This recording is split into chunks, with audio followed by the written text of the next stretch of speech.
Սիրելիներ, բարև բոլորիդ։ Բոլորիդ կողջունեմ Հիսուսի ջերմ սիրով։ Ու այսօր կուզենայի ձեզ հետ խոսալ շատ կարևոր հարցերի պատասխաններ տալու հետ կապված։ Շատ հարցեր կան, որոնք պարզապես իրականում կարդում եմ մեկնությունները ու չեմ կարողանում պատասխանել, ինչի համար, որովհետև ժամանակի առումով չեմ հասցնում ֆիզիկապես։ Ու հարցեր կան, քանի որ նույնատիպ հարցեր են, ճիշտ կլինի, որպեսզի պատասխանեմ հրապարակայնով, այսինքն բոլորիդ պատասխանները միանգամից տամ։ Ես այսօր ուզում եմ խոսել ամենաշատը ձեզ հուզող հարցի շուրջ։ Առաջինը, թե որն է միակ դուռը, որ երեխային կարող ենք գտնել։ Միակ ու ճշմարիտ դուռը, որը ոչ երազի տեսքով կներկայացնեմ, ոչ տեսիլքի տեսքով, այլ աստվածաշնչյան հիմքերով։ Ես այսօր խոսելու եմ աստվածաշնչյան հիմքերից, ում ոչ չի հետաքրքրում, որոնք իրական փաստեր են, որոնք իրական բանալին են երեխային վերադարձնելու համար, ում ոչ չի հետաքրքրում, կարող եք միանգամից դուրս գալ։ Ես խոսելու եմ այն մարդկանց հետ, որոնք որ իրականում հաստատ գիտեն, որ ցանկացած հարցի լուծումը Աստծո ձեռքերի մեջ է։ Ես չեմ պատրաստվում որևէ մեկին դատել կամ քննադատել, որ դրա իրավունքն էլ ոչ ես ունեմ, ոչ էլ դուք։ Մենք պարզապես հավաքվում ենք միատեղ, համախմբվում ենք մեր կարծիքները արտահայտելու, որպեսզի ցանկացած հարցի հետ կապված ճիշտ լուծում ստանանք։ Ես չեմ բացառում, որ կան երազներ, կան տեսիլքներ, կան հայտնություններ, որոնք Աստծուց են, եւ կան երազներ, եւ տեսիլքներ, եւ հայտնություններ, որոնք Աստծուց չեն։ Գիտեք, ես շատ դժվարությամբ եմ հավատում այն մարդկանց խոսքերին, որոնք որ իրենց կյանքի մեջ Աստծուն առաջի տեղ չեն դրել։ Ու նաև կպատասխանեմ այսօր ձեր այն հարցին, թե ես որ եկեղեցի եմ հաճախում։ Շատ հաճախ են ինձ հարցնում, շատ անգամներ եմ պատասխանել, նորից չեմ զլանա ու կպատասխանեմ։ Ու երևի հարցս հենց սկզբում սկսեմ դրանից, ես որ եկեղեցի եմ հաճախում։ Ուրեմն, սիրելիներ, եկեղեցին նախ ինչ կնշանակի։ Աստվածաշնչում ասվում է դուք եք կենտանի Աստծո տաճարը։ Եկեղեցին դա ու ես եմ։ Եվ եկեղեցին չեն հաճախում։ Եկեղեցի դառնում են Աստծո փառքի համար։ Դուք գիտեք ինչի համար այսօր շատ շատերը եկեղեցի չեն հաճախում, ձեր ասած եկեղեցին, որովհետև ես ու դու ենք հաճախում։ Ու գիտեք ինչ առումով։ Մենք ապրում ենք այնպիսի կյանքով, ընդհանուր առմամբ եմ խոսում, որ վերաբերվում է բոլորիս, որը հեռացնում է շատերին Աստծուց։ Եկեղեցի հաճախել նշանակում է ապրել մի կյանքով, որը դուր կգա Աստծուն ու երկնքից նայելով կասի, ինչպես Հիսուսին ասեց. «Սա է իմ սիրելի որդին, որին ես հավանել եմ, նրան լսեցեք»։ Ես հիմնականում շատ եկեղեցիներ եմ հաճախել, շատ տեղեր։ Եվ ասեմ, Աստված ինձ դուրս է բերել։ Եվ ոչ թե խնդիրներ եմ ունեցել մարդկանց հետ դուրս է բերել, այլ չէ։ Իմ կանչս չի եղել տվյալ եկեղեցիներում։ Իմ նպատակս մեկն է եղել, որ ես իմ խոստումս պահեմ Աստծո առաջ ու հավիտյան Աստծուն ծառայեմ։ Ու ինձ համար մեկ է եղել, ես որ եկեղեցին կհաճախեմ։ Ինձ համար մեկ է, ես երկար յուկա կհագնեմ, շալվար կհագնեմ, կքսվեմ, չեմ քսվի, մազերս կներգեմ, չեմ ներգի։ Ես սա բաներ եմ ասում, որոնք շատ շատերը որից դժվարանում են հրաժարվել։ Իսկ իմ միակ դժվարությունս հրաժարվելու դա Աստծուց հրաժարվելն է։ Եվ իմ ամբողջ կյանքս ես հանձնել եմ Աստծուն, որպեսզի Աստված ինձ հաստատե ու հիմնե միշտ այնտեղ, որտեղ որ ինձ տեսնում է իրականում։ Կարևորն այն է, որ ես իմ խոստումս պահեմ Աստծուն ու ծառայեմ մինչև վերջ։ Ես որևէ եկեղեցու չեմ պատրաստվում դատել կամ ատել։ Ես պարզապես կարող եմ ասել, որ ճշմարիտ եկեղեցին, որը դու հաճախում ես կամ ես հաճախում եմ, այն եկեղեցին է, որը ունի Տիրոջ հավանությունը։ Նորից եմ կրկնում, եթե համամիտ եք, գրեք ամեն, այնպես որ ամեն մեկդ իրավունք ունեք ձեր կարծիքը բարձրաձայնելու։ Ճշմարիտ եկեղեցին այն եկեղեցին է, այսինքն ես կամ դու ճշմարիտ ենք, որովհետև ես բացատրեցի, եկեղեցին դա մենք ենք, որովհետև Աստված մեր մեջ է բնակվում։ Այն եկեղեցին է, որ ունի Աստծո հավանությունը։ Կամ մարդիկ, որոնք առավոտից իրիկուն եկեղեցի են հաճախում, հրաշքներ են գործում, նշաններ են գործում ու շատ բաներ են անում, երազներ են տեսնում, տեսիլքներ են տեսնում,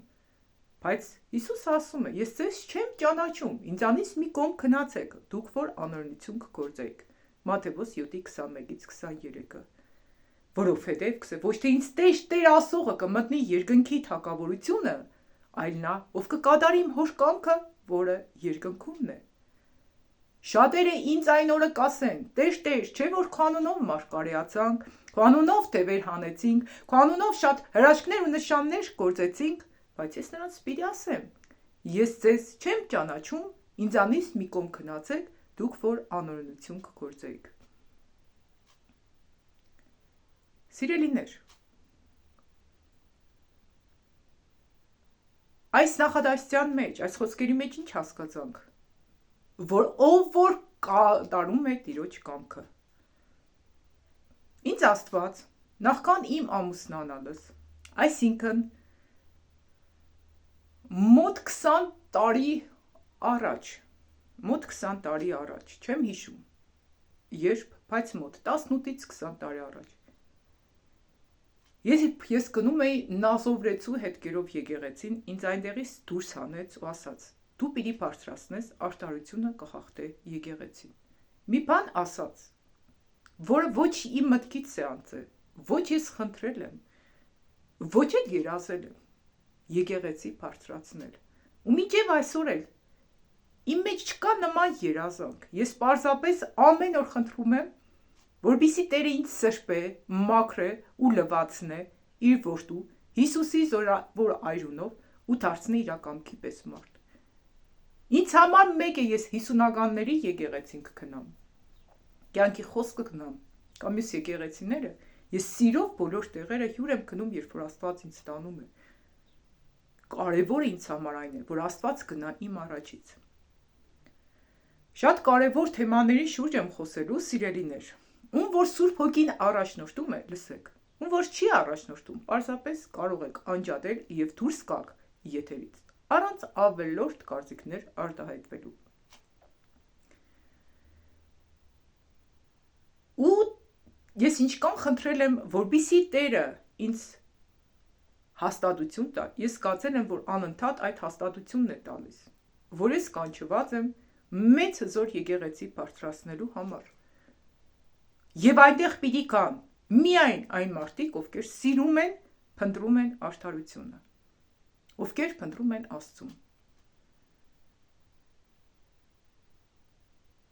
Ես օրինակ ավելի սիրով կաշխատեմ 2 հոգու հետ, որոնք Աստծուն են փնտրում, քան թե հազարավոր մարդկանց հետ, որոնք փնտրում են իրանց շահը, թիրքը, եսը։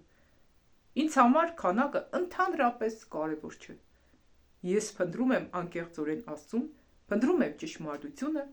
չեմ փնտրում, որ մարդիկ ինձ գովեն, չեմ փնտրում մարդկանց կարծիքները, ես փնտրում եմ Աստծո կարծիքը և ցանկանում եմ ապրել Աստծո կարծիքով։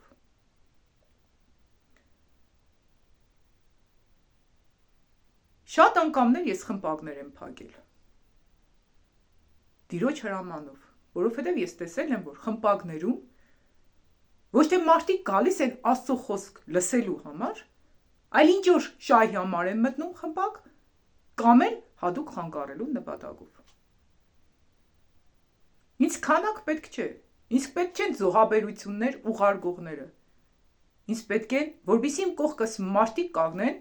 որոնք իրենց անձերը կզոհաբերեն, իրենց սեփական ցանկությունները կզոհաբերեն, որպեսզի կատարեն Աստծո կամքը։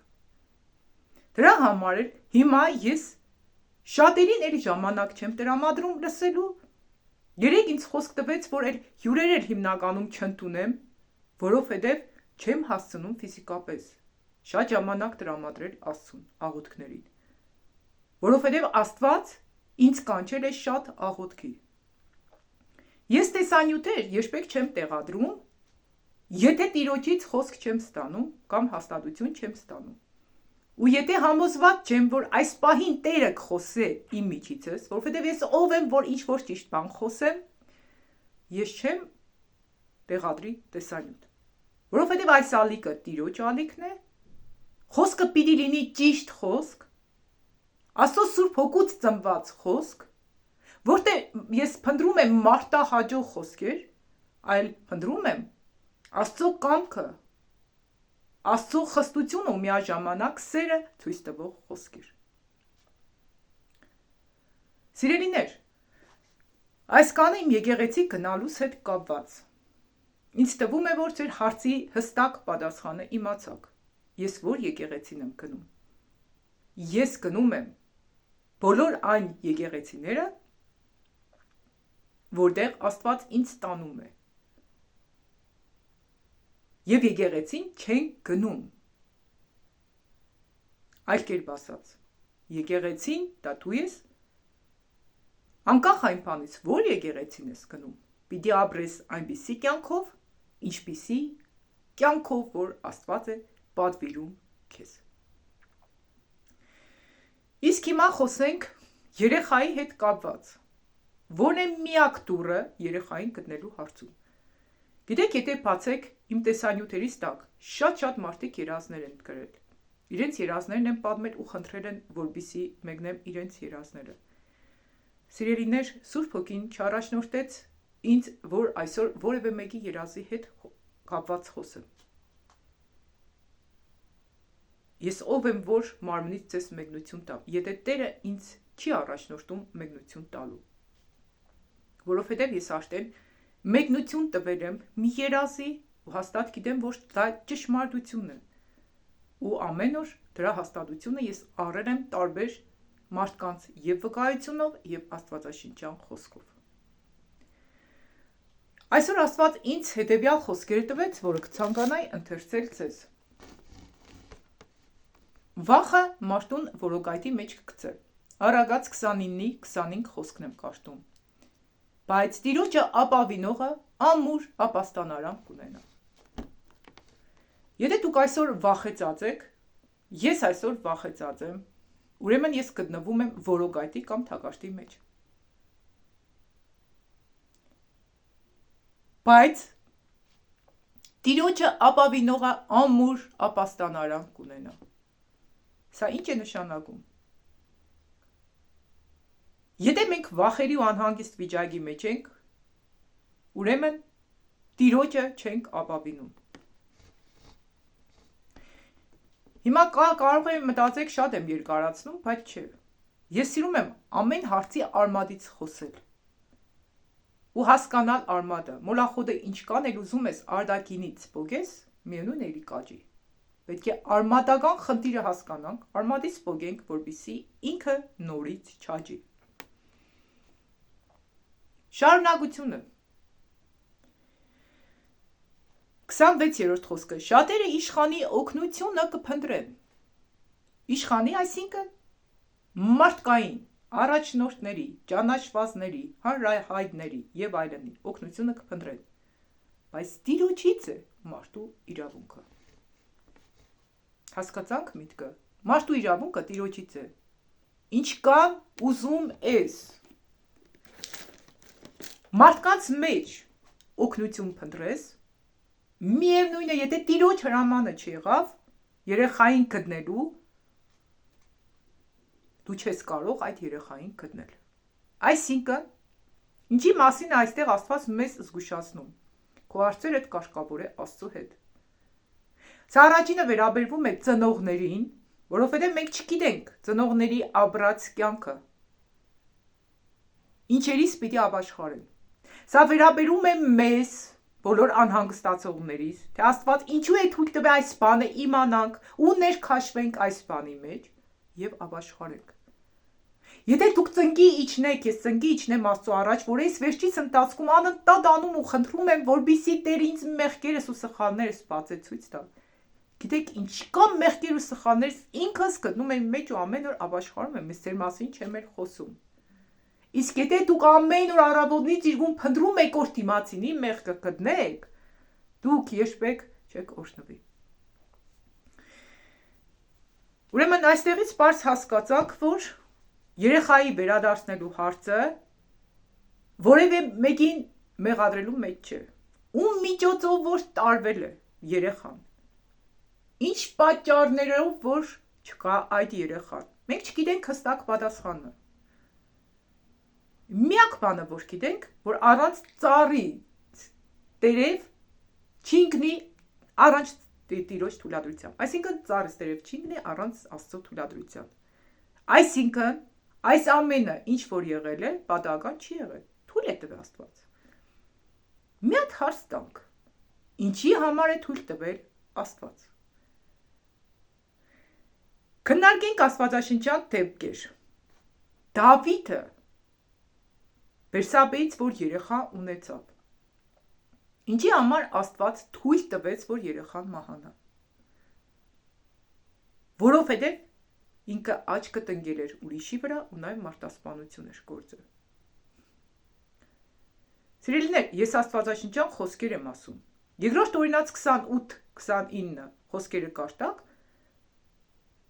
կիմանաք, որ հնազանդությունը օրհնություն է բերում, անհնազանդությունը անեզք։ Մեր ընտանիքներում, մեր կյանքերում, կյանքի ցանկացած ոլորտում, եթե անեզք կա, մենք պետք է ամեն մեկս մեր մեջ փնտրենք սխալներ։ Ես դա չեմ սլակ ուղում հենց ծնողների վրա։ Այսօր Աստված սլակ ուղում է բոլորիս վրա, որովհետև եթե դու այսօր լսում ես այս տեսանյութը, դա հենց նշանակում է, որ այսօր սլակ ուղղված է նաև քո ապաշխարությանդ վրա։ Պատահական չէ, որ Աստված քո մեջ դրել է անհանգստություն ու պատահական չէ, որ այս տեսանյութը դու այսօր դիտում ես ու պատահական չէ, որ այսօր Տերը խոսում է իմ բերանիցս։ Խոսում է մեզ բոլորիս հետ, ասում է. զգուշացնում եմ բոլորիդ։ Ոչ մեկս չգիտենք վաղը ինչ է մեզ հետ լինելու, որովհետև կարող է ել ավելի բետար բաների ականջալուր լինենք։ Ճիշտ է։ Ոչ մեկս մեծ չպիտի խոսանք, այլ բոլորս պիտի ապաշխարենք։ Ու խնդրենք Տիրոջից, որպեսզի Տերը հայտնե մեր մեղքերն ու սխալները։ Ես ամենավերջի տեսանյութում, որը կտեղադրեմ, այս տեսանյութի հենց առաջին մեկնության մեջ, մի հավատակցի Տիրոջից ստացած խոսք եմ տեղադրել, որին 100% համամիտ եմ։ Ես ոչ մի կասկածի, որ մեղադրում ենք, ասենք կասկածում ենք, կամ ավելի ճիշտ կլինի, հարևանուհուն, կասկածում ենք սրան կամ նրան, ես դրան 100% չեմ վստահում։ Ոչ մի բանի։ Բայց այն որ Սատանայից դուր կապացված մեղքի համար եւ սատանան մուտք է գործել այդ ընտանիք, որը ապաշխարության միջոցով կարող են որին դուրս շպրտել, դա 100% հաստատ է, հավատում եմ։ Որովհետեւ առանց պատճառի Աստվածաշնչի մեջ ասվում է անեզք չի կա։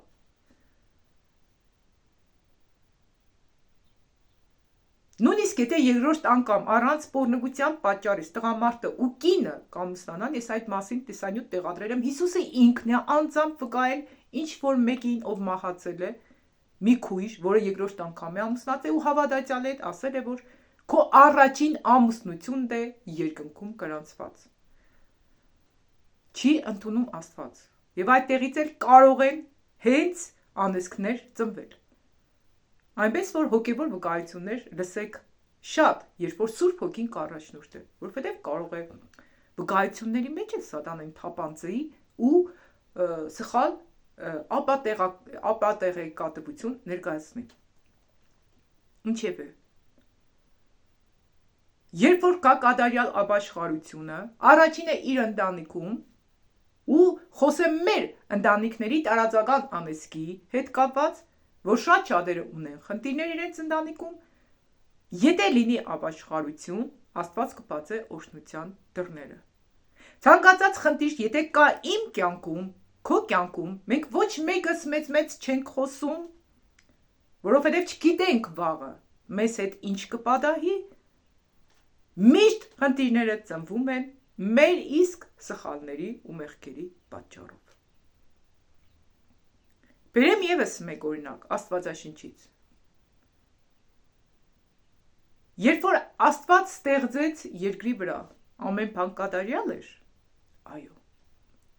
Ամեն ինչ ստեղծել էր Աստված մարդկանց համար։ Սկզբից Ադամին ստեղծեց, հետո Եվային ստեղծեց։ Ճիշտ է, ինչի համար ստեղծեց։ Ադամի իսկ բարիքի համար, որպեսզի Ադամը մենակ չլինի։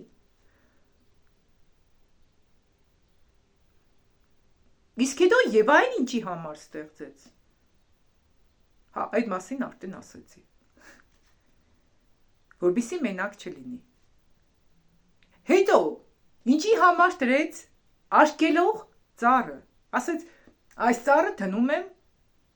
նշան։ Բարի ու չարի գիտենալու ծառն է, բայց մի օգտվեք դրանից։ Եթե, ասում է, ուտեք անշուշտ պիտի մեռնեք։ Դա մի ծառ էր,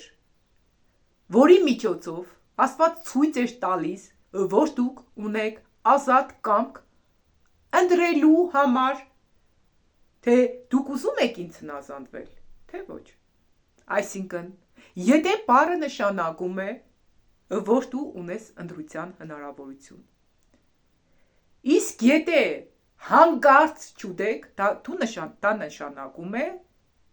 որ դու չունես ընտրելու հնարավորություն։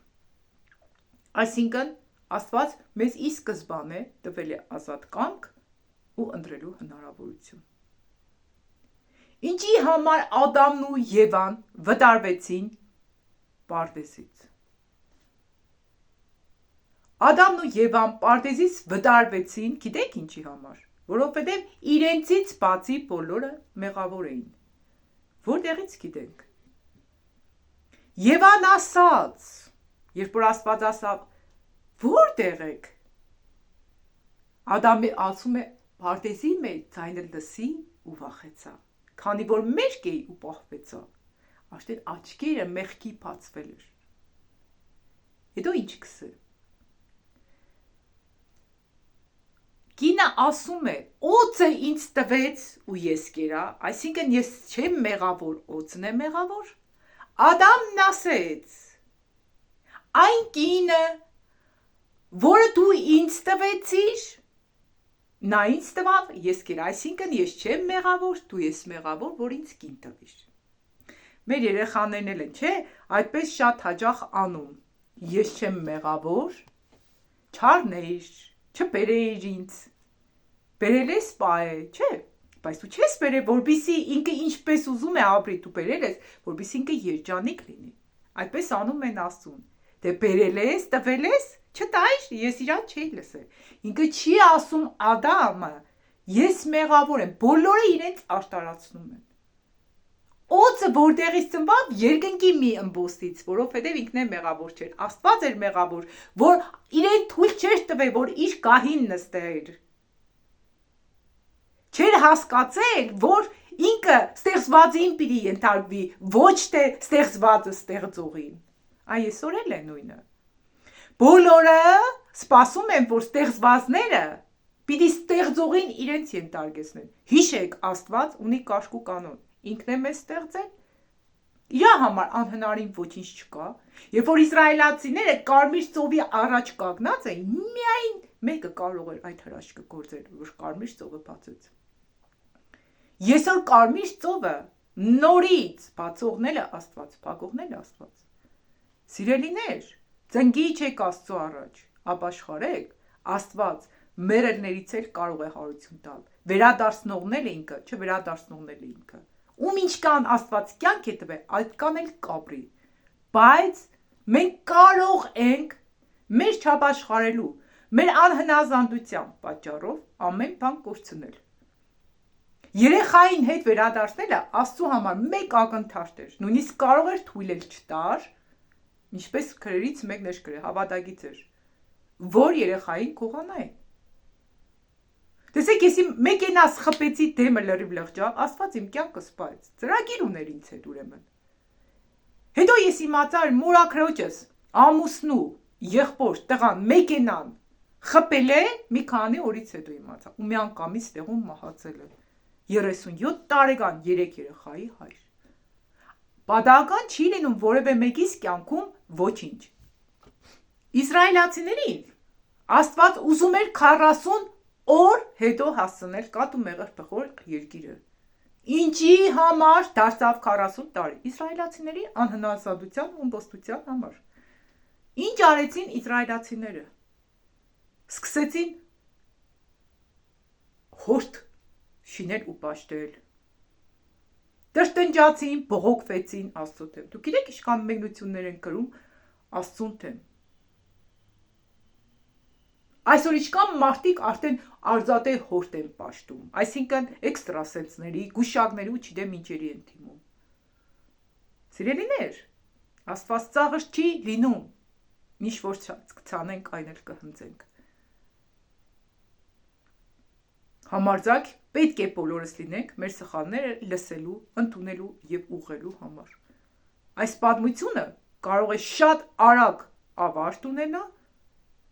ու գտնվի երեխան եւ կարող է նաեւ չգտնվի երեխան։ Այսինքն ամեն ինչ Աստծո ձեռքերի մեջ է։ Առանց Աստծո չունենք մեր կյանքում որևէ հաղթանակ։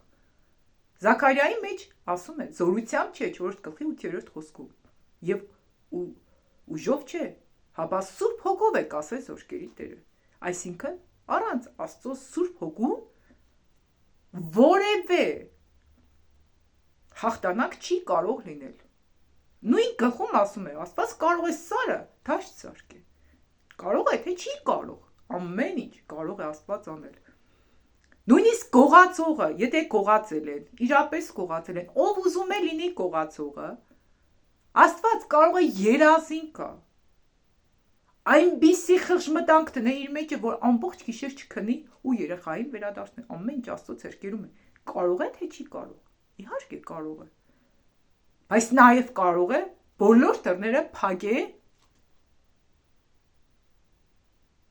երեխայի առաջ, որպեսզի իր տուն չվերադառնա։ Կարող է, թե չի կարող։ Կարող է։ Սիրելիներ, փորձեք հասկանալ, որ եթե դուռը փորձում ես ուրիշ բանալիով բացել, միայն կարող ես կողպենքը վնասել։ Այսօր շատ շատերը վնասում եք կողպենքը, որպեսզի մտնեք այն դռնից ներս, որտեղ կարող եք դուրս բերել երեխային, կամ որտեղից կարող եք լուծել ձեր խնդիրները։ Ամեն մեկիս խնդրի լուծումը դա Տիրոջ մեջ է։ Փորձեք ձեր հարաբերությունները շտկել Աստծո հետ։ Ամեն մեկը հաստատվեք, հիմնվեք այն եկեղեցիներում, որտեղ ձեզ համար կոմֆորտ է, դուք ձեզ լավ եք զգում, ձեզ լավ ընկերներ եք գտնում, ձեզ լավ օգնում են, այն որտեղ Աստված է ձեզ անձամբ տարել, որովհետև ձեզ հետ այնտեղ գործ ունի։ Ինչ կապ ունի, որ եկեղեցին եք գնում։ Կարևորն այն է, թե արդյոք Տիրոջ հետևից եք գնում, թե Տիրոջն եք փորձում տանել ձեր հետևից։ Հիշեք, Տերը երբեք ձեր հետևից չի քայլի, որովհետև ինքն է ստեղծել ձեզ, ոչ թե դուք նրան, եւ իր կամքն է բարին, հաճելին ու կատարյալը։ Իսկ մեր կամքը միշտ չար է, մեղավոր է ու անկատար։ Հասկանում եք տարբերությունը։ Սիրելիներ, այս կանը։ Արդեն Տերս չի առաջնորդում, որպեսզի խոսեմ։ Ես խոսեցի այն բոլոր հարցերի շուրջ, Ինչի պատասխանը, որ սպասում եք դուք այսօր։ Սխալ փնտրող ես, քո մեջ փնտրի։ Ու հիշիր, որ առանց Աստծո կամքի թույլատրության ծառից տերևն անգամ չի ընկնի։